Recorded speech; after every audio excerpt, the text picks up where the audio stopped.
मैं आपसे पूछना चाहता हूं कि दिल में प्यार रखो आरएसएस के लिए और बीजेपी की तरफ वोट देने की बात करो और नौकरी बचाओ, ये संभव नहीं है।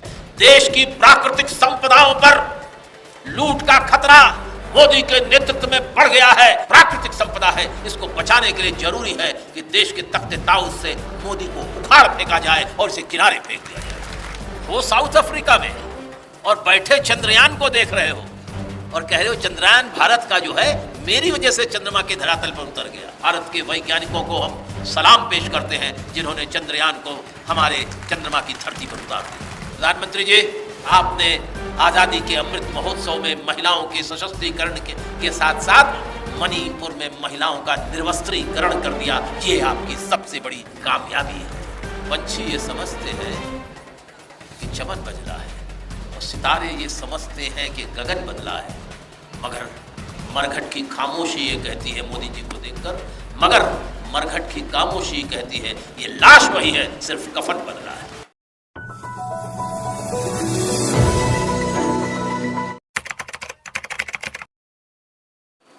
मेरे पहले इतने वक्ता बोल चुके हैं कि अब कोई पॉइंट बचा नहीं है। किस पर बोलूं? सिर्फ एक पॉइंट बचा है और वो पॉइंट है आदरणीय प्रातः स्मरणीय 1008 महामहो मुखोपाध्याय श्री नरेंद्र दामोदर दास मोदी की चर्चा मैं करूं। ये वो व्यक्ति है जिसने आजादी के इस अमृत महोत्सव के अंदर जहर घोल दिया। दुनिया देख रही है कि भारत का संविधान, भारत का लोकतंत्र, और देख रही है मणिपुर। जब हम आजादी की अपनी 75वीं वर्षगांठ मना रहे हैं, संविधान को किनारे रख करके ये आदमी गुजरात के अंदर वोट मांग रहा था। हमारे प्रधानमंत्री जी की पूरी फोर्स गुजरात में लगी थी और गुजरात में बलात्कार और दमन चक्र चल रहा था। प्रधानमंत्री जी, आप महिलाओं के सशक्तिकरण की बात करते हैं और आपने आजादी के अमृत महोत्सव में महिलाओं के सशक्तिकरण के साथ साथ मणिपुर में महिलाओं का निर्वस्त्रीकरण कर दिया। ये आपकी सबसे बड़ी कामयाबी है। यही है कामयाबी। कभी आप कहते हो बेटी पढ़ाओ, बेटी पढ़ाओ, बेटी बचाओ। ये कहाँ का प्रधान? ये क्या पटना में आप भाषण कर रहे हैं जनसभा में कि मैं पटना के, बिहार के लोगों को सलाम पेश करता हूं कि इसी गंगा के किनारे बिहार के लोगों ने अलेक्जेंडर द ग्रेट, सिकंदर को पराजित कर दिया। ए महामुखोपाध्याय, कभी सिकंदर भारत आया ही नहीं। आप भाषण कर रहे हैं उत्तर प्रदेश के मगहर में जाकर के कि ये वो पावन धरती है जहां कबीर, गुरु नानक और महंत गोरखनाथ बैठ करके समाज की चिंता करते थे और समाज की व्याख्या करते थे। ऐ मेरे 1008 गुरु नानक और कबीरदास के जन्म के बीच में 1000 साल का फर्क है। तुम क्या पढ़े लिखे आदमी हो और आज हो साउथ अफ्रीका में और बैठे चंद्रयान को देख रहे हो और कह रहे हो चंद्रयान भारत का जो है मेरी वजह से चंद्रमा के धरातल पर उतर गया। आप किसानों और मजदूरों की तरफ से भारत के वैज्ञानिकों को हम सलाम पेश करते हैं जिन्होंने चंद्रयान को हमारे चंद्रमा की धरती पर उतार दिया। ये प्रधानमंत्री मोदी का खेल नहीं है। चंद्रयान 1 गया था सरदार मनमोहन सिंह जी के सरकार में, वो भी सफल था। साथियों, आज हमारे बीच में जिन समस्याओं की चर्चा हम कर रहे हैं, क्या ये समस्याएं हमारी दूर होंगी इस सरकार के रहते? मैं आपसे पूछना चाहता हूं कि दिल में प्यार रखो आरएसएस के लिए और बीजेपी की तरफ वोट देने की बात करो और नौकरी बचाओ, ये संभव नहीं है। देश की प्राकृतिक संपदाओं पर लूट का खतरा मोदी के नेतृत्व में बढ़ गया है। इस देश की जो संपदा है, प्राकृतिक संपदा है, इसको बचाने के लिए जरूरी है कि देश के तख्ते ताउस से मोदी को उखाड़ फेंका जाए और इसे किनारे फेंक दिया जाए। पंछी ये समझते हैं कि चमन बदला है। पंछी ये समझते हैं कि चमन बदला है और सितारे ये समझते हैं कि गगन बदला है, मगर मरघट की खामोशी ये कहती है मोदी जी को देखकर, मगर मरघट की खामोशी कहती है ये लाश वही है, सिर्फ कफन बदला है। ये आरएसएस और बीजेपी का राष्ट्रवाद भारतीय संविधान पर हमला है। ये राष्ट्रवाद इसके पहले नहीं था। शहीद आजम भगत सिंह, अशफाक उल्लाह ठाकुर, रोशन सिंह, पंडित राम प्रसाद बिस्मिल, ये लोगों ने जो कुर्बानी दी थी वो क्या राष्ट्रवाद नहीं था? आप कहां थे? आप कहां थे?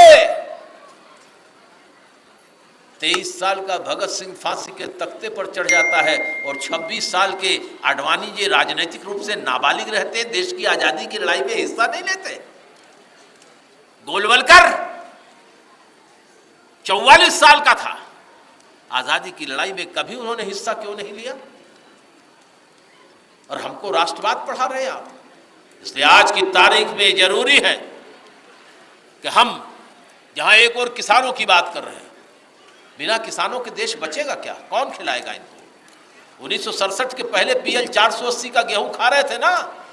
पंजाब, हरियाणा, पश्चिमी उत्तर प्रदेश के लोगों ने गेहूं पैदा करके अमेरिका की आड़ से भारत को बचा दिया, एक नया रास्ता दिखा दिया।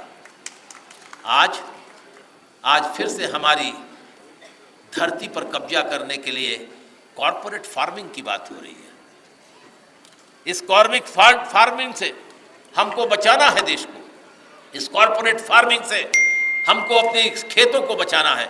और इसलिए मजदूर वर्ग के ऊपर जो हमले हो रहे हैं, उन हमलों के खिलाफ लड़ते हुए हमें किसानों के उस बलिदान को नहीं भूलना चाहिए।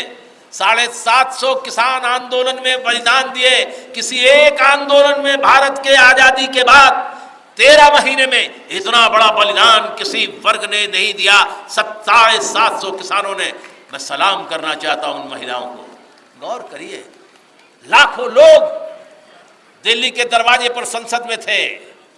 किसान गोभी भेज रहे थे, आलू भेज रहे थे, टमाटर भेज रहे थे, केन में दूध का दूध भेज रहे थे, छेना भेज रहे थे, बोरों में बादाम भेज रहे थे। और हजारों महिलाएं हमारी किसानों के परिवार की वो बड़े बड़े तवों पर रोटी सेक रही थी और उन्हें खिला रही थी। शायद आज़ादी के इतिहास में इस तरह का विहंगम अतीत, ऐसे अतीत में ऐसा आंदोलन कभी नहीं दिया। आज अपनी इस विरासत को आगे ले जाने की जरूरत है। ये एकता हमको दिखाने की ज़रूरत है। 26-27 को कई तरीके से नवंबर को हमें इस आंदोलन को नए बृहद रूप देने की ज़रूरत है। और मैं अखबार वालों से कहना चाहता हूँ कि ज़्यादा हम लोगों को माइनस करके मत देखो, ज़रा थोड़ा सा दिल में प्यार जरा सा रखो।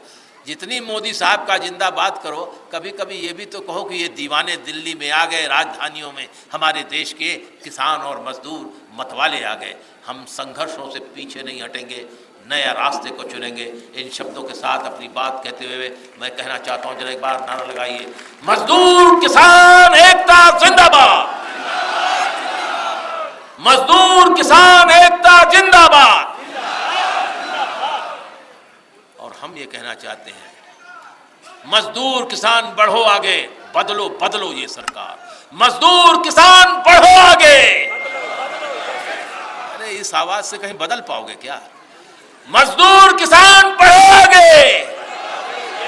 ये नारा गांव गांव तक पहुंचे, फैक्ट्री के ऊपर पहुंचे, खेत खलियान में पहुंचे। इस पापी की सरकार को, इस पापी की पार्टी की सरकार को सड़क किनारे नहीं समंदर में डाल देना है।